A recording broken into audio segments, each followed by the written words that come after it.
पवनराजे निंबाळकर हत्याकांड प्रकरणातील आरोपींची निर्दोष मुक्तता, पुराव्यांअभावी पद्मसिंह पाटलांसह सर्व 9 आरोपी 20 वर्षांनंतर दोषमुक्त।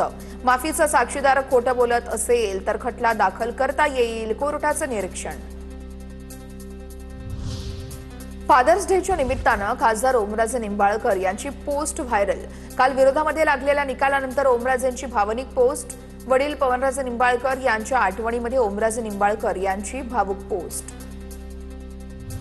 फादर्स डे निमित्त पार्थ पवार यांच्याकडून देखील अजित पवार यांचा व्हिडिओ पोस्ट। तुमच्या आठवणींशिवाय एकही दिवस जात नाही, असा पोस्टमध्ये उल्लेख। आंतरराष्ट्रीय योग दिनानिमित्त पंतप्रधान मोदींची कोलकात्याच्या रेड रोडवरती योग साधना। पंतप्रधान नरेंद्र मोदींसोबत 35,000 नागरिकांनी केली आहे योग साधना। 35,000 लोकांसह पंतप्रधान मोदींचा योगाभ्यास।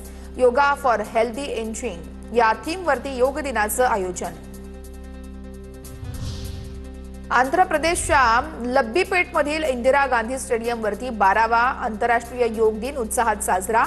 योग दिनाला योगगुरू बाबा रामदेव यांची विशेष उपस्थिती।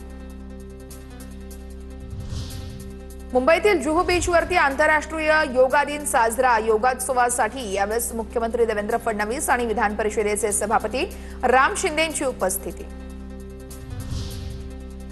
आंतरराष्ट्रीय योग दिनानिमित्त अमृता फडणवीस वरळी डोममध्ये योग कार्यक्रमामध्ये सहभागी होणार।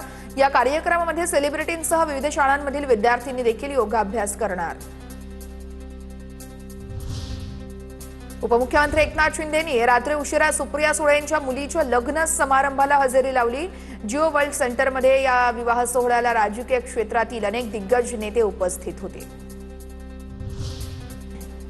उद्यापासून राज्याचं पावसाळी अधिवेशन सुरू होत आहे। सरसकट कर्जमाफी, राज्यावर दुष्काळाचं सावट, वाढती गुन्हेगारी यांसह विविध विषयांवरून अधिवेशन गाजणार।